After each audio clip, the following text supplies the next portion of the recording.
Channel Rupali voice of Bangladesh. Like দিন, share করুন, subscribe করুন।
এটা বেশি যায় তো। আমার দয়াল বাবা নয়নে নয়নে রাখিব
বন্ধনা পর্ব শেষ করার সাথে সাথে আমাদের মাঝে অতীব চমৎকার একটি পালা চলে আসলো, যে পালাটি হলো এলমে শরীয়ত এবং এলমে মারিফত। যিনি বাংলাদেশের সুনামধন্য গায়ক বা গায়িকা, আপনারা সবাই তাকে চিনেন, যারা না চিনতেন তারাও আজকে চিনে নিলেন নাকি? দোলন সরকার সাহেব সাহেব বললাম কেন, সরকার বললাম কেন? সে আমার ভাই, আমি তার ভাই নাকি বলেন? আমি আর তার বোন না, সেও আমার বোন না। তাই তাকে দেওয়া হয়েছে মারিফতের ভূমিকা, আমি ছোট মানুষ, আমাকে দেওয়া হয়েছে শরীয়তের ভূমিকা করার জন্য। তবে পালা যাওয়ার আগে আমার পালাটা, একজন ছেলে একজন মেয়ে গাই যখন পালাটা যেমনই হয় মেনে নেওয়া যায়, কোনো কথা আসে না। কিন্তু আজকে দুইটা শিল্পী আমরা মেয়ে মানুষ, তাকে দেওয়া হয়েছে মারিফতের ভূমিকা, তাই না? এখন মারিফত মানে কি? গোপন, যেটা কেউ দেখে না, যেটা দেখা যায় না, ধরা যায় না, ছোঁয়া যায় না, সেটা গোপন, সেইটা গাইবে সে আজ। তবে আমার একটু কেমন জানি লাগতেছে যে গানটা সে গাইবো কি করে। যদি বলেন কেন, কিভাবে গাইবে? আবার যেভাবে গায় সেইভাবে গাবে। বিয়ের রাইতে একটা রাইত আসে, আপনারা জানেন কি না? জানেন কি রাত? বাসর রাত। ও বাবা, সবাই জানেন বাসর রাত। হ্যাঁ, বাসরের রাত। যারা বিয়ে করছে তারাও জানে, যারা না করছে তারাও জানে। বাসর রাত হয় একজন স্বামী আর স্ত্রীর মধ্যে প্রথম রাত, তাই না? দেখবেন স্বামী আর স্ত্রী বাসর রাতে কি করে, এটা কিন্তু লোক সমাজে বলা যায় না। যায় নাকি? যায় না। স্বামী আর স্ত্রী বাসর রাতে কি করে, এটা গোপন কথা, কারো কাছে বলা যায় না। এই গোপন কথা কারো কাছে বলা যায় না। কি হয় সবাই কিন্তু একটু জানে, কিন্তু তারপরও বলা যায় না। ওই রাইতের কথা, ওই ঘরের কথাই বলা যায় না। আমি চিন্তা করছি আজকে মারিফত পাল্লা নিয়ে গোপনেরও গোপন কথা সে কিভাবে কইব। হ্যাঁ, যেটা এতই গোপন, এই কথা যে আজকে দোলন সরকার কিভাবে বলবো, এই চিন্তায় আমার ভালো লাগতেছে না। কি বলেন? কথা সত্য না? তবে দেখতে হবে কি গোপন কথা আজকে দোলন সরকার আমাকে কয়। সর্বপ্রথম একটি গান করি, তারপর আসলে আমি তো তার কাছে কিছু চাবো, তারপরে সে দিবে, তাই না? দেখি তার কাছ থেকে কি নেওয়া যায়। সর্বপ্রথম একটা গান করি, দেখি তারপর কি বলা যায়।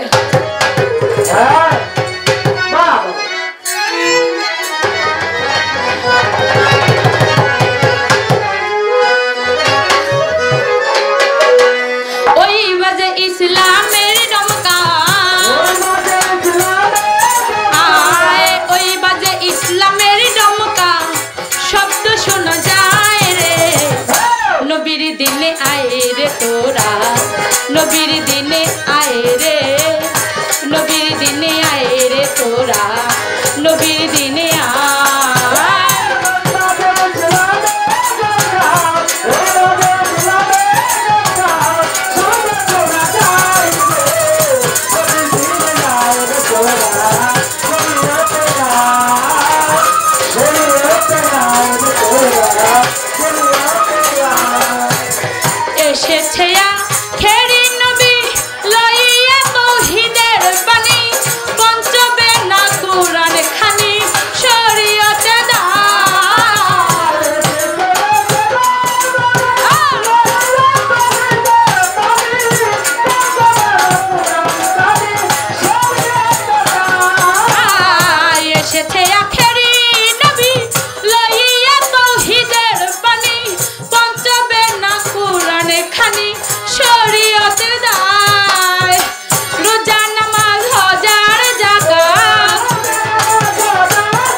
যেটাতে আমার আল্লাহ পাক মানুষের জীবন কাহিনীর যত জীবন বিধান সমস্ত কিছু এই শরীয়তের বিধানের মধ্যে লিপিবদ্ধ করে দিয়েছে। সেখানে রোজা, নামাজ, হজ, যাকাত, পঞ্চবেনা দিয়েছে।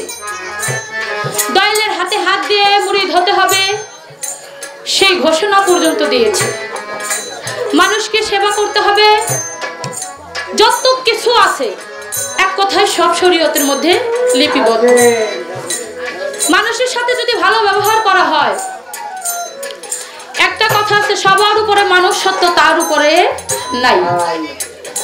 আমি একজন মানুষ, আমি আর একজন মানুষকে সম্মান করি, এই চাইতে বড় কিছু আর নাই। এটা আমার শরীয়তের মধ্যে আছে।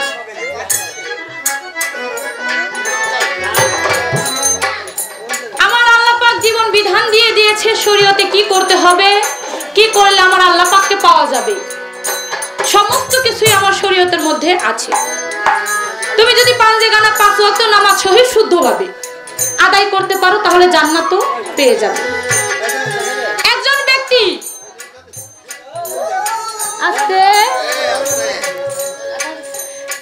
ব্যক্তি যদি সহি শুদ্ধভাবে সালাত কায়েম করতে পারে, তাহলে তার সাথে আল্লাহর সাথে দেখা পর্যন্ত হয়ে যাবে।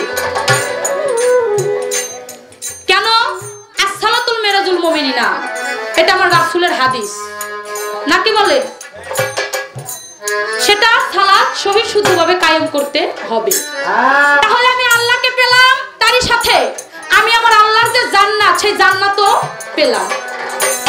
আমি জানতে চাই, আমি আপনার মারিফতে যে যাব, আপনি যে মারিফতে আপনার আজকে ডাকবেন, মারিফতে গেলে আল্লাহর চাইতে, জান্নাতের চাইতে, পিতা মাতার চাইতে অন্য কোন সম্পদ অতিরিক্ত আছে যেটা পাইলে আমি মারিফত হাসিল করতে পারবো?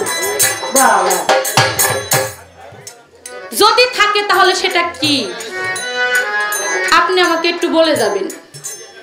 এখান থেকে আমার একটু ধরা থাকবে। আপনি মারিফত গাবেন, তার আগে আমি একটা কথা জানতে চাই, শরীয়ত আমার পালা, আপনি কি আমার পালাটা মানেন কি মানেন না? যদি বলেন আমি শরীয়ত মানি, তাহলে আমার কোনো কথা নাই। আর যদি বলে মানেন না, কেননা যার সাথে সারা রাত গান গামো সে কোন নায়ের মাঝি জানতে বলা, সে যদি আমার শরীয়ত মাইনা গান গায় তাহলে এক ভাব, আর যদি না মাইনা গান গায় তাহলে তো মানাইতে তৈব, নাকি বলেন? যদি মানেতে তো মানলে, না মানাইলে মানাইতে হইব। এর জন্য জানা দরকার সে মানে কি মানে না, এর জন্য একটু বলবেন।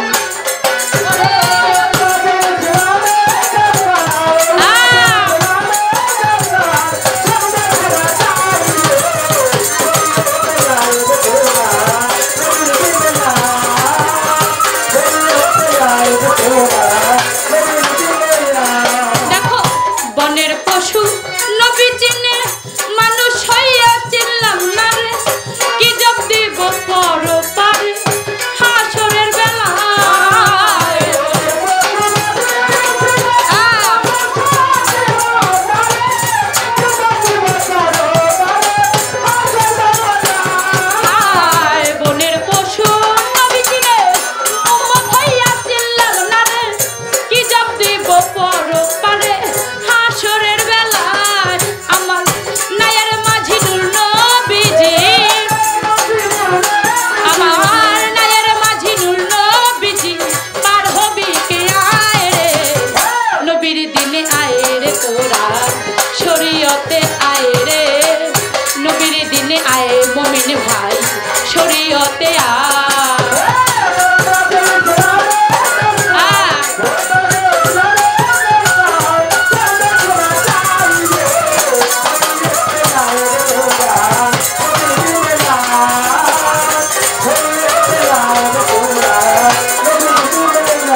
খেলে নদী ডুবে যায় সেদিন আপে খোদা হাকিমি হবে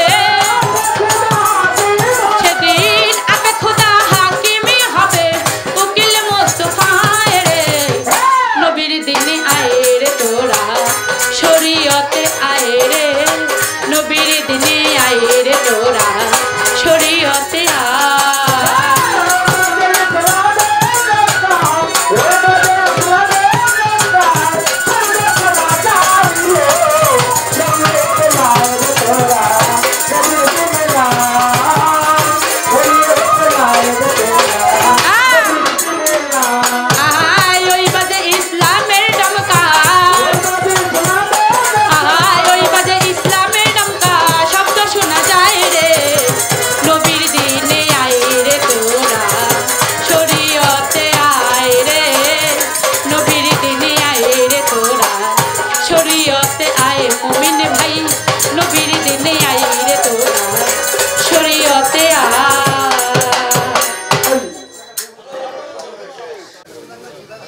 আমার বিপক্ষের যিনি গায়িকা তার কাছে কিছু কথা রাখলাম একটি কথা রেখেছি আর একটি কথা রাখবো সেটা আমরা যারা শরীয়তের মানুষ তা আমরা 30 পারা যেটা পাতার কোরআন সেটা নিয়ে ঘাটাঘাটি বেশি করি অনেক ফকির আছে ওই কোরআন মানে না কিন্তু আমার আজকের আপা মানবে কিনা সেটা হলো তার উপরে নির্ভর করে অনেক ফকিররা বলে আমরা পাতার কোরআন মানি না আমরা দিল কোরআন মানি আজকে সে একজন জ্ঞানী ফকির আমি মনে করব সে যদি পাতার কোরআন মানলে তাহলে আলহামদুলিল্লাহ আর না মানলে তো পরের স্টেজে কথা আছে তবে দিল কোরআন তার আছে আমি কিছু কথা জানতে চাইবো আমরা এখানে গান শোনার জন্য এসেছি শুধু যুক্তি তর্ক করলে কাজ হবে না কিছু আমাদের পেতে হবে আমি আপনার কাছে একটু ছোট্ট করে জানতে চাই দিল কোরআন আপনার এই যে দেহ বা আমার এই যে দেহ এই দেহের মধ্যে 5টা কোরআন আছে 5টা কোরআন 5টা ব্যক্তি পড়ে আপনার কাছে আমি জানতে চাই সেই 5টা কোরআন কোন কোন ব্যক্তি পড়ে এবং কোন কোন মুকাম মানে জায়গা থেকে পড়ে ছোট করে একটি কথা 5 ব্যক্তি কোরআন পড়ে 5টা ব্যক্তির নাম কি এবং কোন কোন মুকাম থেকে কোন ব্যক্তি সেই কোরআন পড়ে এই একটি মাত্র ছোট করে আপনার কাছে প্রশ্ন আর আগের আছে হ বা না এর উত্তর এই আপনার কাছে আমার প্রশ্ন আশা করি জবাব আসবে আর একটি গান করি যেহেতু শরীয়তের পালা পালার বাইরে যাওয়া যাবে না তাই পালা থেকে আমার গান করতে হবে তারপরে যখন পালার শেষের দিকে যাই তখন এর ভাব আলাদা আরেকটি রাসূলের শান আপনাদের আমি শোনাবো সাফায়াতের কান্ডারি রাসূলুল্লাহ আরে সাফায়াতের কান্ডারি হাবিবাল্লাহ ইয়া মুহাম্মদ ইয়া মুহাম্মদ ইয়া মুহাম্মদ মুস্তাফা নবী সাল্লাল্লাহু ইয়া মুহাম্মদ মুস্তাফা নবী আল্লাহওয়ালা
মদিনাওয়ালা। একটি চ্যানেল রূপালী পরিবেশনা।